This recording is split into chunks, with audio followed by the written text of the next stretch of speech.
My dear student, welcome to success sign. तो हम लोग क्लास 7th की कौन सी एनसीईआरटी की क्या हम लोग पढ़ रहे थे? क्लास 7th की एनसीईआरटी की हम लोगों ने होम साइंस की चैप्टर 1 और चैप्टर 2 हम लोग पढ़ चुके हैं। आज हम लोग ये पार्ट 3 मतलब लेसन 3 पढ़ेंगे। इसका क्या नाम है? पोषक तत्व और पोषण। इसके बारे में देखते हैं। इसमें क्या दिया हुआ है कि ये दिया हुआ है कि चिकित्सक ने बताया कि मतलब श्याम पट पर लिखे गए वाक्य को ठीक ढंग से कॉपी पर नहीं उतार पाती थी। मतलब वो जो है बीमार थी तो चिकित्सक के पास गई। अब उसने स्वास्थ्य के बारे में क्या चिकित्सक ने क्या बताया कि आंखों की रोशनी कम हो रही है क्योंकि उसके शरीर में विटामिन ए की कमी है। मतलब इसे ये बताया गया है, इसके द्वारा ये जानकारी दी जा रही है कि आँखों की अगर आँखों में रोशनी की कमी है या आँखों में कोई दिक्कत है तो इसका मतलब कि क्या है कि आपके शरीर में विटामिन ए की कमी है। निधि के माता पिता से बातचीत करने के बाद पता चला कि निधि ढंग से भोजन नहीं करती है, तो यही सब इसके बारे में दिया है। और विटामिन ए की कमी हो तो उसको ऐसा आहार देना चाहिए जिसमें विटामिन ए की पर्याप्त मात्रा हो। और उसमें क्या है? गाजर है, पपीता है, गोभी एवं टमाटर है, ये सब चीज़ें आते हैं। इन पदार्थों का सेवन करना चाहिए। और क्या है कि मतलब शरीर में पोषक तत्वों की कमी हो जाने से शरीर क्या हो जाता है? रोगग्रस्त हो जाता है। कि शरीर में जब पोषक तत्वों की कमी हो जाती है तो क्या हो, चाहे वो माइक्रो हो चाहे वो माइक्रो न्यूट्रिएंट हो, दोनों अगर चाहे जो भी कम हो जाएँ तो उससे क्या होता है? शरीर जो है वो रोगग्रस्त हो जाता है। हमें प्रतिदिन के आहार में भोज्य पदार्थ लेना चाहिए जो उम्र एवं शरीर की आवश्यकता अनुसार पोषक तत्वों की पूर्ति कर सके। अब आगे बढ़ते हैं कि इसमें क्या दिया हुआ है कि पोषक तत्व मतलब वो घर पे आती है पूछती थी कि पोषक तत्व जो होते हैं कि वो क्या होते हैं।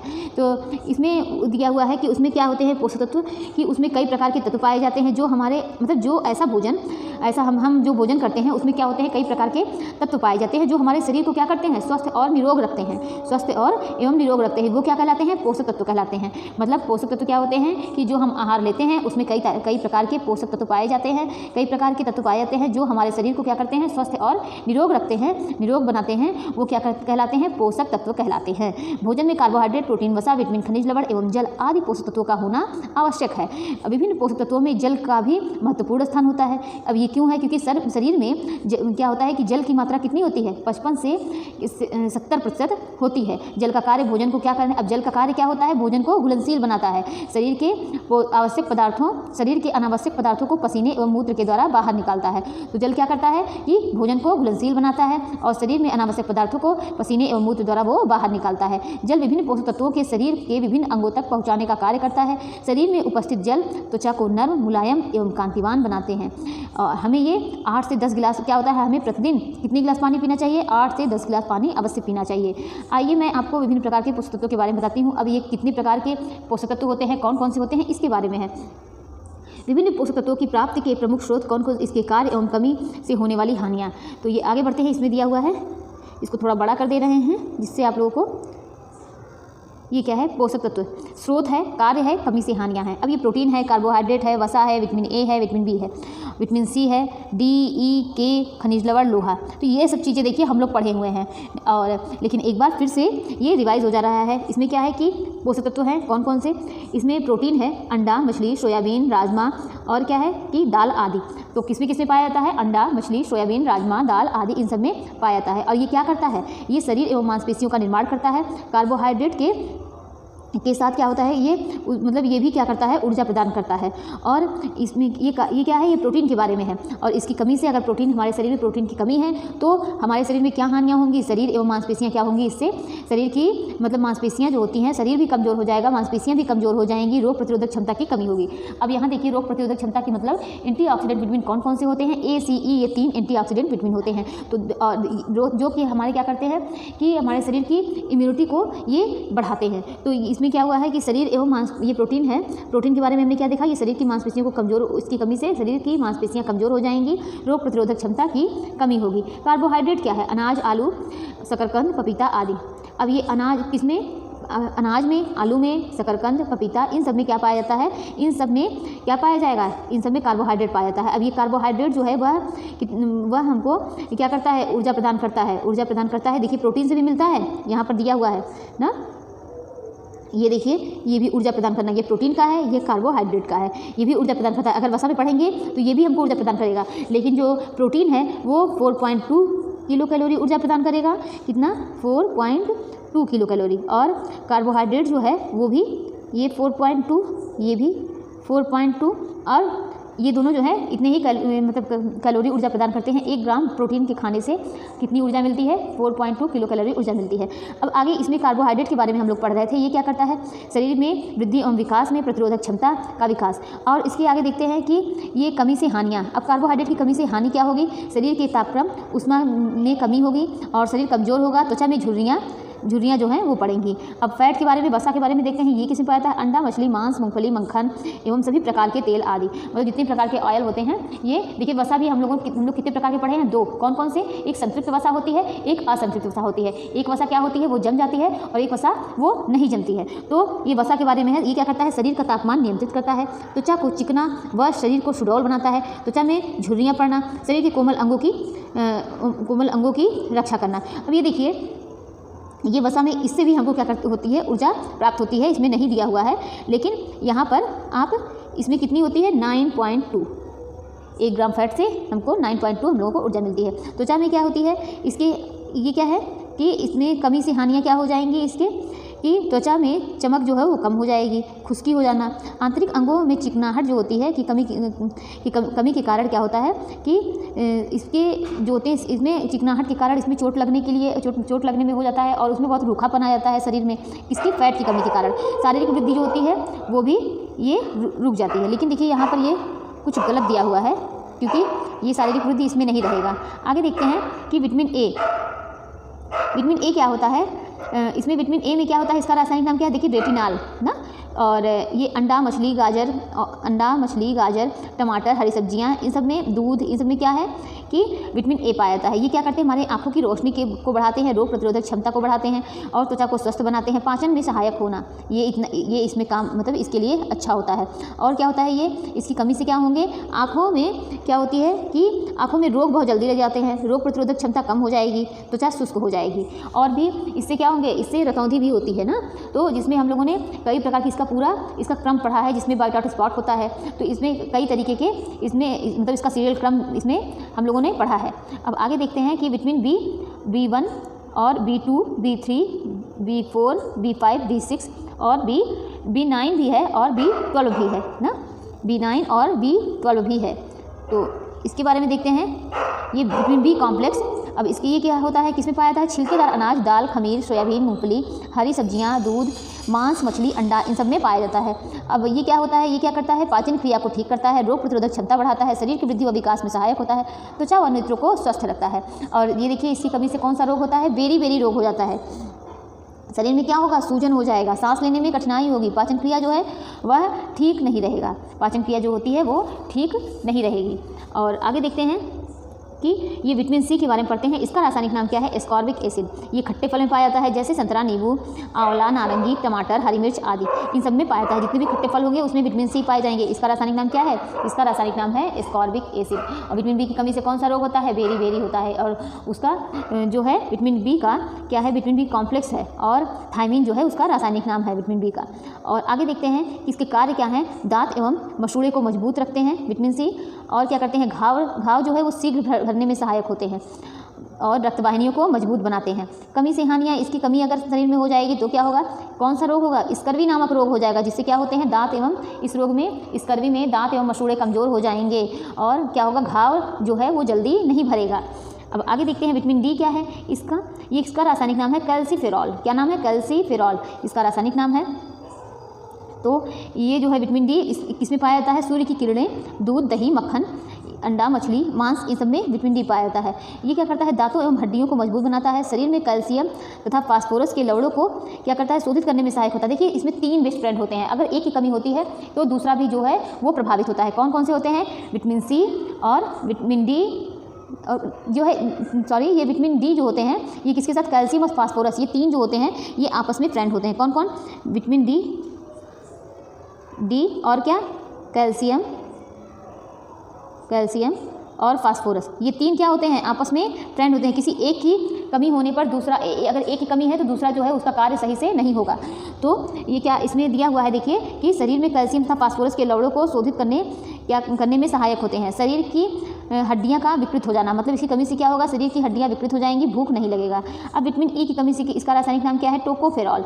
और विटामिन डी का क्या था, कैल्सीफेरॉल। कैल्सीफेरॉल विटामिन डी का रासायनिक नाम और विटामिन ई का टोकोफेरॉल है। और ये किस में पाया जाता है, ये जो है सबसे ज़्यादा अंकुरित अनाज, फल, सब्जी, घी, तेल, दूध, अंडा, मांस, मछली, इन सब में पाया जाता है। और विटामिन ई जो है वो संतान उत्पन्न करने की क्षमता हेतु सहायक होता है। शरीर में कैल्शियम तथा फास्फोरस के लवणों को शोधित करने में सहायक।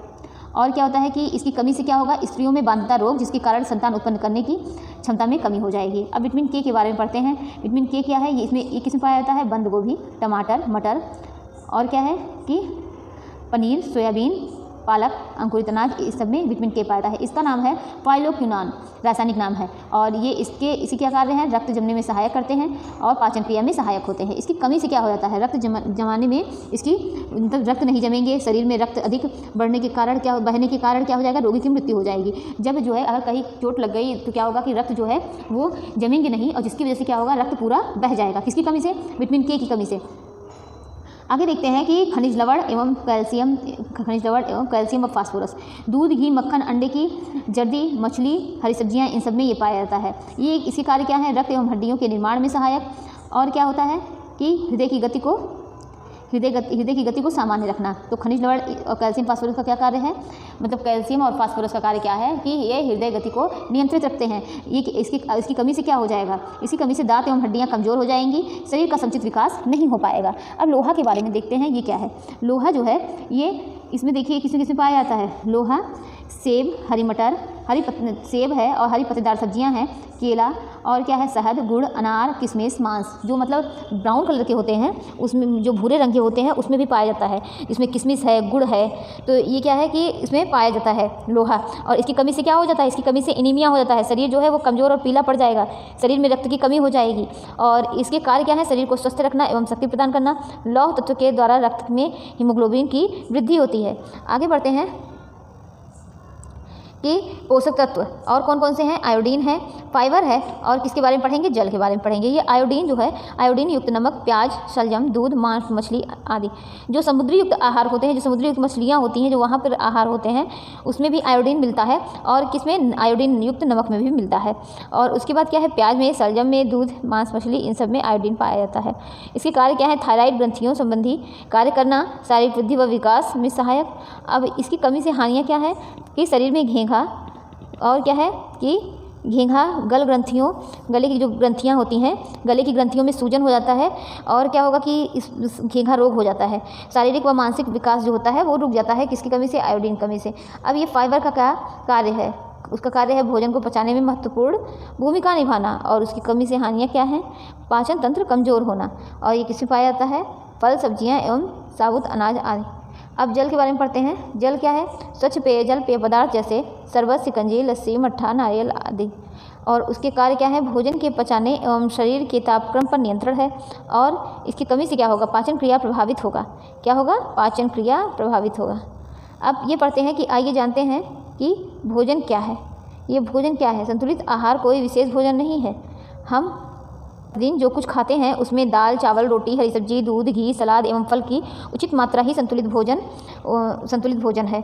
मतलब संतुलित आहार में कोई विशेष भोजन ऐसा नहीं है कि नहीं अगर आप दूध पिएंगे तो यही संतुलित भोजन है, मतलब ऐसा कुछ नहीं है। हम प्रतिदिन जो खाते हैं उसमें दाल, चावल, रोटी, हरी सब्जी, घी, सलाद, दूध, ये सब चीज़ें हैं जो क्या होता है, संतुलित भोजन होते हैं।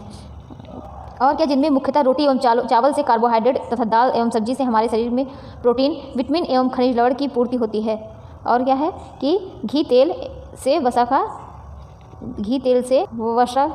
जैसे पोषक तत्वों की पूर्ति होती है। शरीर की आवश्यकताओं के आधार पर भोजन में पाए जाने वाले पोषक तत्वों को निम्नलिखित 3 वर्ग में बांट सकते हैं। शारीरिक वृद्धि करने वाले प्रोटीन होते हैं।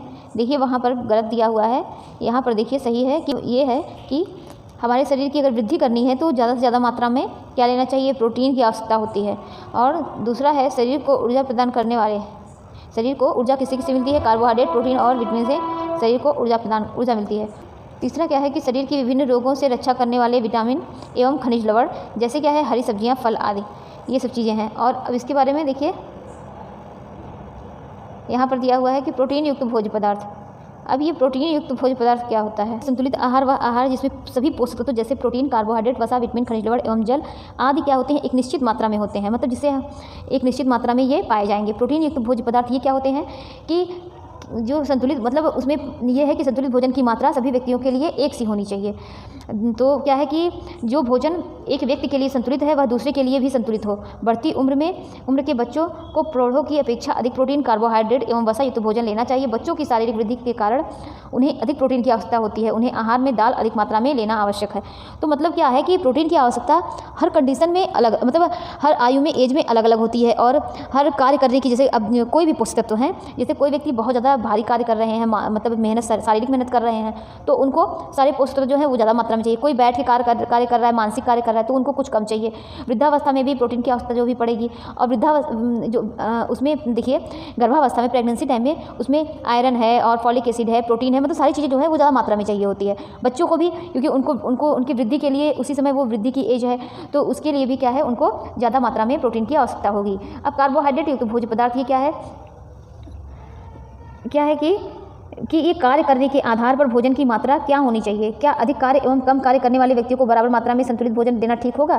तो मतलब उसमें कहा गया नहीं, क्योंकि जो खिलाड़ी तथा अधिक शारीरिक श्रम करने वाले व्यक्तियों को अधिक भोजन की आवश्यकता होती है। शारीरिक श्रम करने पर उनके शरीर में अधिक ऊर्जा व्यय होती है, जिसकी पूर्ति शरीर में कार्बोहाइड्रेट एवं वसा युक्त भोज्य पदार्थों की मात्रा अधिक होनी चाहिए। देखिए इसके पहले हमने बताया कि ये हर, मतलब जैसे कोई व्यक्ति शारीरिक कार्य कर रहा है, कोई मजदूर है, तो उनको ज़्यादा ये, मतलब कार्बोहाइड्रेट, प्रोटीन, इन सबकी ज़्यादा आवश्यकता होगी। लेकिन कोई अगर बैठा है, कोई कार्य नहीं कर रहा है, तो उनको क्या है, उसकी अपेक्षा कम आवश्यकता होगी। शारीरिक श्रम करने वाले को अधिक पौष्टिक तत्वों की आवश्यकता होती है। उसके बाद भी ये क्या है कि देखिए कि संतुलित भोजन की मात्रा लेना तय करते हैं। कि दीदी ने बताया कि जिन भोज्य पदार्थों को उसमें गर्मी, मतलब ये क्या है कि गर्मी में कितने, और हर, मतलब जितने भी पोषक तत्व हैं उसमें कितनी कैलोरी ऊर्जा मिलती है। तो ये देखिए प्रोटीन, कार्बोहाइड्रेट और वसा के बारे में अभी हम इसके पहले हमने बताया था, तो उसी के बारे में दिया है। ये यहाँ पर अगर दिया है 4.1 कैलोरी, कार्बोहाइड्रेट का 1 ग्राम में 4.1 कैलोरी, तो लेकिन कहीं कहीं 4.2 मिलेगा, और यहाँ पर 9 कैलोरी जो दिया हुआ है वसा का, कहीं कहीं 9.2 दिया जाएगा। आयु एवं कार्य के अनुसार औसतन आवश्यक ऊर्जा कम शारीरिक श्रम करने वाले व्यक्ति को लगभग 2400 से 2600 कैलोरी चाहिए होती है, लेकिन जो अधिक शारीरिक श्रम करने वाले व्यक्ति होते हैं उनको 36 से 4000। तो देखिए 3600 से 4000 कैलोरी ऊर्जा की आवश्यकता होती है। देखिए यहीं पर दिया हुआ है कि जो कम शारीरिक श्रम कर रहे हैं उनको कम कैलोरी चाहिए, और जो ज़्यादा शारीरिक श्रम कर रहे हैं उनको ज़्यादा कैलोरी की आवश्यकता होगी। तो हर परिस्थितियों में, हर कंडीशन में क्या है कि अलग अलग पौष्टिक तत्व की आवश्यकता होती है। तो यहाँ पर देखिए, देखते हैं कुछ विशेष परिस्थितियों यथा जैसे गर्भवती महिला, स्तनपान कराने वाली महिलाओं को भी संतुलित भोजन में दूध, दाल, फल एवं हरी सब्जियां अधिक मात्रा में लेना आवश्यक है।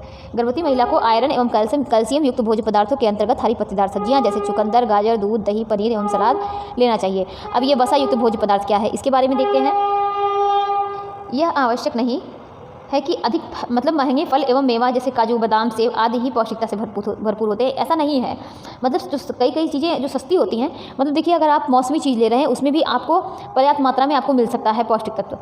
जैसे कि क्या हो गया, मौसमी फल जो होते हैं वो सस्ते होते हैं, जैसे क्या हो गया, अमरूद हो गया, केला हो गया, बेर, मूंगफली भी उतने ही अधिक पौष्टिक एवं लाभप्रद हैं। मौसमी एवं स्थानीय खाने पीने की सस्ती एवं ताज़ी वस्तुएं आसानी से उपलब्ध हो जाती हैं।